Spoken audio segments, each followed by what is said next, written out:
Hola amigos, buenos días. El pan es uno de los alimentos que más ha sufrido el ataque de bulos y mentiras por parte de muchísimas personas en los últimos años. Que si el pan engorda no sé cuánto, que si la miga del pan no se tiene que comer porque no sé qué, porque no sé cuánto, etcétera, etcétera. Montones, montones y montones. Y en este vídeo me voy a coger las 5 más importantes, las 5 barbaridades que con mayor frecuencia se dicen sobre el pan y demostraros una a una que son todas falsas. ¿De acuerdo? Pues no me enrollo más y aquí os lo cuento.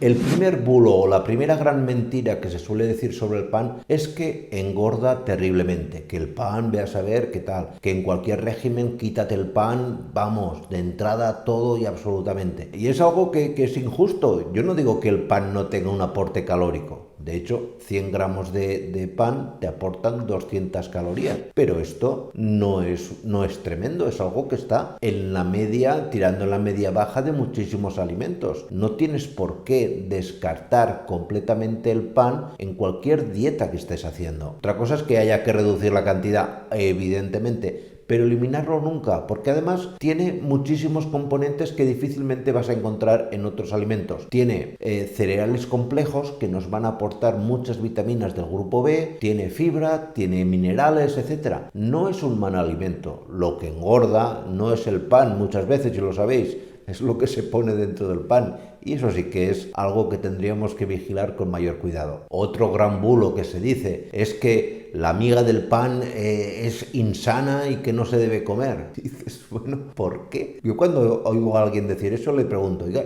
¿por qué dice eso? Explíquemelo. El pan, cuando se mete una masa de pan en el horno, lo que se hace es hornearlo. Y cuando se hornea el pan, iba a decir ordeña, cuando se hornea, al calentarse la superficie, lo que luego va a ser la corteza del pan, lo que se hace única y exclusivamente es retirar agua, quitarle humedad, y de manera que en la corteza se van a concentrar, eso sí que os lo podemos admitir, una mayor cantidad de nutrientes, pero nada más. La miga no es más que lo mismo que había en la corteza sin tostar, con mucha más cantidad de agua. Luego se dice que el pan integral engorda menos que el pan blanco. Eso es mentira, tiene las mismas calorías. No es cierto. El mismo aporte calórico tiene el pan integral que el pan normal, digamos el pan blanco. Lo único es que el pan integral tiene mayor cantidad de fibra, pero la fibra tiene un aporte calórico, vamos, muy bajito, casi ridículo. Otra de las cosas que se dice sobre el pan, que en absoluto es cierta, es decir que el pan congelado es de peor calidad que el pan fresco. Esto puede tener cierta explicación, sobre todo en los grandes supermercados, en los sitios donde se panifica mucho pan. Lo que se hace es acelerar mucho los procesos de fermentación, y una vez el pan se ha fermentado, pues se congela. Y luego llegas a casa, abres el paquete y metes la barra en el horno. Ese pan simplemente, pues ya de entrada no es un pan 100%. Un pan bueno, un pan que sepas que está hecho por manos que saben hacer pan, va a ser un pan que puedes congelar perfectamente. Otra cosa es que me digas que hay que saber descongelar bien el pan, porque esto es algo que la gente desconoce. Cuando lo tengamos hecho lo pondremos aquí en un vídeo, pero otra cosa muy distinta es que me digas que el pan congelado de por sí